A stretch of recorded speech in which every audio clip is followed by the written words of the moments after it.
Hello hello everyone, everyone, welcome back to our channel and it's reaction time. मेरा नाम है आयशा जावेद। मेरा नाम है सैम। तो आजकल आप लोगों को जैसे पता है काफी ज्यादा हालात खराब चल रहे हैं। वॉर की तरफ चीजें जाती हुई नजर आ रही हैं। कई जगह पे वॉर स्टार्ट हो गई है। ईरान की बात करें, ईरान में काफी ज्यादा नुकसान किया जा बिल्कुल। रहा है और वहां पे भी वॉर स्टार्ट हो चुकी है। अफगानिस्तान की बात करें, पाक और अफगान का वैसे ही पिछले काफी टाइम से आपस में मसाइल चल रहे थे। और इसी तो बेसिस के ऊपर डीजीएसपीआर ने जो वो न्यूज़ कॉन्फ्रेंस की थी उसमें भी उन्होंने बताया था। बताया था। तो अगर आज हम बात करें तो आज हम जिस वीडियो पे रिएक्ट करने जा रहे हैं वो इसी के रिलेटेड है, क्योंकि इंडिया में पाकिस्तानी ड्रोन्स नजर आए गए हैं, वो भी जम्मू वाली साइड पे। तो बिल्कुल। वो लोग उसके रिलेटेड ये वीडियो है। ब्रीफ जानेंगे ये करियर 247 से। तो आज का जो टाइटल है वो है। Pakistani drones above Jammu, Indian army opens fire by Prashant Dhawan. तो बिना टाइम वेस्ट के मैं कहती हूँ पहले हम ब्रीफ सुन लेते हैं एंड फिर रिएक्ट करेंगे उससे पहले। चैनल को कर लिए सब्सक्राइब और बेल आइकन को लाजमी प्रेस कर दिए ताकि आने वाले नोटिफिकेशन आप तक पहुंच तो सके। वीडियो करते हैं स्टार्ट। सो रिसेंटली इस टॉपिक से रिलेटेड आपने बहुत सारी रिपोर्ट्स पढ़ी होंगी, बहुत सारे आर्टिकल्स देखे होंगे कि अचानक से पाकिस्तान के ड्रोन्स देखे गए इंडियन टेरिटरी के ऊपर। इंडियन आर्मी ने फायरिंग शुरू कर दी और उसके बाद ये ड्रोन्स भाग गए। अचानक से बहुत सारे पाकिस्तानी ड्रोन्स का अपीयर होना एक ऐसे टाइम में जब टर्की हैवीली इन्वेस्ट कर रहा है पाकिस्तान की ड्रोन मेकिंग एबिलिटी में, भारत के लिए एक बहुत ही बड़ा अलर्ट का साइन है। यहाँ पे आप देख पाओगे, बहुत आपको इस पे आर्टिकल लिख जाएंगे कि suspected Pakistani drone spotted along LOC international border. जी हाँ, लोग समझ रहे हैं कि ये बस लाइन ऑफ कंट्रोल के आसपास हुआ है। कुछ ड्रोन्स ने इंटरनेशनल बॉर्डर भी क्रॉस करी है। यहाँ पे आप देख पाओगे, ये एक रिप्रेजेंटेटिव इमेज है। इस तरीके का दृश्य दिख रहा था लोगों को ऑन द ग्राउंड। और 3 इलाकों में, सांबा, रजौरी और पुंछ डिस्ट्रिक्ट, यहाँ पर ये ड्रोन्स देखे गए हैं। नाउ ऑब्वियसली सवाल ये आता है कि पाकिस्तान यहां पर क्या प्लान कर रहा था। कुछ समय के लिए इन लोगों ने इंडिया के सेंसिटिव सेक्टर्स में ये ड्रोन भेजकर क्या यहां पर चेक किया है, ये लोग क्या टेस्ट कर रहे थे, that is very important for us to understand. क्योंकि मैं आपको बता दूं, जो भी मिलिट्री एनालिस्ट प्रिडिक्ट करते हैं कि in the future India Pakistan की कॉन्फ्लिक्ट होगी, सबका ये कहना है कि वो कॉन्फ्लिक्ट डोमिनेट करेंगे drones. To be honest, again मैं फिर से रिपीट करूंगा, जो ऑपरेशन सिंदूर चल रहा था ना, उसमें हमारा इतना बड़ा अपर हैंड था कि उधर हम पाकिस्तान को डोमिनेट करके बहुत नुकसान कर देते। अब ये जो हमने विश्राम ले लिया है कई महीनों का, पाकिस्तान टर्की ड्रोन को लेकर वापस अपनी जो पार्टनरशिप है रीस्टार्ट कर रहे हैं। ऑलरेडी इसमें आपने देखा होगा, टर्किश मीडिया खुद आर्टिकल्स पब्लिश कर रहा है कि टर्की का प्लान ये है कि ये ड्रोन असेंबली फैक्ट्रीज ये ओपन करेंगे पाकिस्तान में। एक $900 मिलियन की डील की बात की जा रही है बिटवीन टर्की एंड पाकिस्तान। पहले पाकिस्तान को फाइनेंशियल क्रंच भी था डोनाल्ड ट्रंप के आने से। जो वो फाइनेंशियल क्रंच है ये भी काफ़ी हद तक कम हो चुका है। आईएमएफ से पैसा मिल रहा है आज के समय पाकिस्तान को, वर्ल्ड बैंक की तरफ से इनको लोन मिल रहा है। डोनाल्ड ट्रंप इज इंश्योरिंग के पाकिस्तान को पैसे का लेकर इशू ना आए। तो जो भी पैसा था ऑब्वियसली, तो अब काफ़ी सारा पैसा ये लोग अपने डिफेंस बजट पे खर्चने वाले हैं। और आप समझ सकते हैं, जो ये ड्रोन्स ये पाकिस्तान परचेज करेगा फ्रॉम टर्की, ये लिटरली भारत के अगेंस्ट यूज़ किए जाएंगे। रिसेंटली आप सबको याद होगा, कुछ ही हफ्तों पहले भारतीय सेना ने दुनिया को दिखाया था कि made in Turkey fired from Lahore drone ये किस तरीके से शूट डाउन किया था भारत ने ऑपरेशन सिंदूर में। यहाँ पे आप देख पाओगे, the drone on display was Yiha 3 that was flying at an altitude of 2000 meters on 10 May. It had been launched from Lahore international airport and the intended target was Indian air force base in Punjab Hoshiyarpur. जो ये news है उस वक्त बहुत ज़्यादा viral हुई थी। पाकिस्तान का जो ये टर्किश ड्रोन है उस वक्त तो फेल कर गया, बट आप समझ सकते हैं अगली कॉन्फ्लिक्ट के लिए पाकिस्तान बहुत ज़्यादा ड्रोन्स प्रिपेयर करके बैठा होगा अगेंस्ट इंडिया। और ज़्यादातर जो ये ड्रोन्स हैं ये कामाकाजी ड्रोन्स हैं, मतलब सुसाइड ड्रोन्स आप कह लीजिए। ये ड्रोन्स अटैक नहीं करते, सीधा दुश्मन के बेस पर जाकर विस्फोट कर देते हैं, खुद भी डिस्ट्रॉय हो जाते हैं। और ऐसे ड्रोन्स को रोक पाना बहुत ही मुश्किल होता है, क्योंकि इनका सिंगल एक ही टारगेट है कि डिस्ट्रॉय होकर दुश्मन को मैक्सिमम डैमेज पहुंचाना है। मुझे याद है, यहाँ पे आप देख पाएंगे, ये है कैप्चर ड्रोन ड्यूरिंग ऑपरेशन सिंदूर। प्रॉपरली टर्किश मेड ड्रोन है, पाकिस्तान इसको यूज कर रहा था। क्लियरली या तो इन लोगों को ऑपरेट करना नहीं आया या फिर क्वालिटी बहुत ज़्यादा खराब लेवल की दे रहा है टर्की यहाँ पे पाकिस्तान को। आई मीन रियली, आप अगर सोच कर देखें, ऑपरेशन सिंदूर में जो पाकिस्तान ने मिसाइल्स फायर किए थे, PL-15 मिसाइल, ये इंटैक्ट मिले। जो ड्रोन इन लोगों ने फायर किए थे ये इंटैक्ट मिले हैं।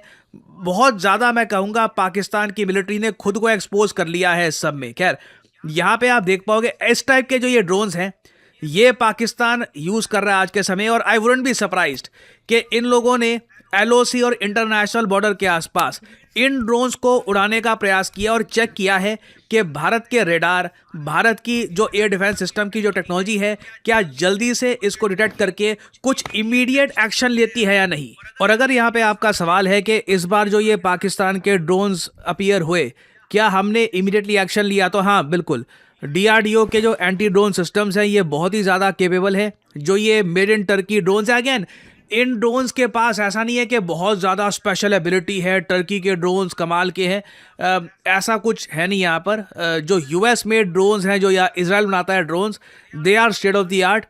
कई ड्रोन्स जो इजराइल बनाता है, सेम टाइप की टेक्नोलॉजी के ड्रोन्स इंडिया यूज़ भी कर रहा है आज के समय। जो टर्किश ड्रोन्स हैं ये काम करते हैं अफोर्डेबल प्राइस मॉडल पे, कि आप बहुत सारे ड्रोन बना लो कम कॉस्ट पर और अपने दुश्मन को ओवरवेल्म कर दो ड्रोन्स के नंबर से। तो जो 11 जनवरी 2026 की इवनिंग को जो ये हमको अनमैन्ड एरियल सिस्टम्स दिखे हैं जो पाकिस्तान से ओरिजिनेट हुए थे, इन सभी ड्रोन्स को डिटेक्ट कर लिया था हमारे UAS एक्शंस ने। जी हाँ, इमीडिएटली भारत की तरफ से स्मॉल आर्म फायरिंग शुरू हो गई। उसके बाद से सांबा, रजौरी, पूंछ का जो ये इलाका है, यहाँ पे इस वक्त सर्च ऑपरेशंस भी चल रहे हैं देखने के लिए कि जो ये ड्रोन्स हैं ये कहीं पर गिरे हैं। अगर गिरे होंगे तो ऑब्वियसली कुछ महीने बाद इनकी जांच पड़ताल करके मीडिया के सामने इन ड्रोन्स को डिस्प्ले भी किया जाएगा। That is probably bound to happen. But इससे एक बात साफ साफ दिखती है कि पाकिस्तान टेस्ट कर रहा है कि भारत की एयर डिफेंस एबिलिटी, हमारी एंटी ड्रोन एबिलिटी किस हद तक स्ट्रांग है। आने वाले समय में मैं सरप्राइज नहीं होऊंगा कि ये अपनी नेवी से भी ऐसा कुछ करने का प्रयास करे। पाकिस्तान की जो मिलिट्री डॉक्ट्रिन है उसमें साफ साफ लग रहा है कि ये लोग ड्रोन्स पर बहुत ज़्यादा निर्भर करने वाले हैं, क्योंकि पाकिस्तान को ये सूट करता है। काफ़ी हद तक सस्ता एक ऑप्शन है अटैक करने का। और इनके पास एक कंट्री है टर्की, जिसके पास एक्सपर्टीज है ड्रोन बिल्ड करने में। टर्की को देखिए, ये एक्सपर्टीज प्राइमरली यूक्रेन रशिया युद्ध में मिली है, जहां पे इनके जो 72 ड्रोन्स थे ये यूक्रेन द्वारा एक्सटेंसिवली इस्तेमाल किए गए अगेंस्ट रशिया। और बहुत ही सिंपल वर्ड्स में अगर मैं बोलूं कि आज के समय पाकिस्तान की हालत क्या है, तो recently lieutenant general Manoj Kataria साहब ने एक बहुत ही इंटरेस्टिंग बात बोली थी। उन्होंने ये कहा था, इनका ये अगेन ये कुछ ऐसा नहीं है कि बस कुछ चढ़ाने के लिए ये बात कह रहे हैं, इनका एक जेन्युइन एनालिसिस है कि पाकिस्तान हैज़ नो करेज और कैपेबिलिटी टू फाइट इंडिया। ये बात हमारे लेफ्टिनेंट जनरल साहब ने सीधा सीधा और बोली। और ये यहाँ पर और कह दिया है कि जो पाकिस्तान की पॉलिसी थी to bleed India through 1000 cuts using terrorist conspiracies, ये फेल कर चुकी है। और साथ ही साथ ये भी बोल दिया है कि अगली जो कॉन्फ्लिक्ट होगी ये लिमिटेड नहीं होगी। जो ऑपरेशन सिंदूर का फेज 1 था ये काफ़ी लिमिटेड था, नेवी का हमने यहाँ पर इस्तेमाल किया नहीं है। बट यहाँ पे आप देख पाओगे ये स्टेटमेंट कल ही दी गई है, this time the fight will not be limited, it will be on every front. One of the enemy's conspiracies is to divide our country in the name of religion. Their leaders still speak the language of two-nation theory. Or our army, the Indian army, has soldiers from every corner of the country, every religion, every caste. We are a living example of unity in diversity and we must protect this strength. और ये बात मैं आप सबको कह दूँ, social media में आज भी बहुत सारे पाकिस्तानी अकाउंट्स हैं, ये इंडियन होने की एक्टिंग करते हैं और फिर इंडियंस को आपस में लड़वाते हैं। ये अकाउंट्स आपको मिल जाएंगे रेडिट पर, यूट्यूब पे तो खैर बहुत सारे ऐसे अकाउंट्स, कमेंट सेक्शन में ये लोग काफ़ी घूम रहे होते हैं। उसके अलावा x.com पे भी आपको बहुत सारे मिल जाएंगे। तो मेरी आप सबसे रिक्वेस्ट है, ऐसे टाइम में जब पाकिस्तान के साथ टेंशन्स अभी भी काफ़ी हद तक मैं कहूँगा पीक पे है, सिचुएशन कंप्लीटली नॉर्मलाइज हुई नहीं है, आपस में हमेशा एकता बनाने पर फोकस करिए। कभी भी रिलीजन के नाम पर, कास्ट के नाम पर या रीजन या लैंग्वेज, किसी भी इशू के नाम पर देश को डिवाइड करने वाली कोई भी स्टेटमेंट प्रयास करिए कि आपके मुंह से गलती से भी ना निकले। और आप अगर मुझसे पूछे कि आज के समय ड्रोन्स को लेकर ज़्यादा नंबर किसके पास है, क्या पाकिस्तान के पास ज़्यादा ड्रोन्स हैं या भारत के पास, देखिए ये नंबर्स ऑफिशियली दोनों देश रिलीज करते नहीं हैं। जो भी हमारे पास डेटा है ये एक अनुमान के हिसाब से अवेलेबल है। ज़्यादातर जो ये अनुमान आपको मिलेंगे ये साल 2024 के आसपास के हैं।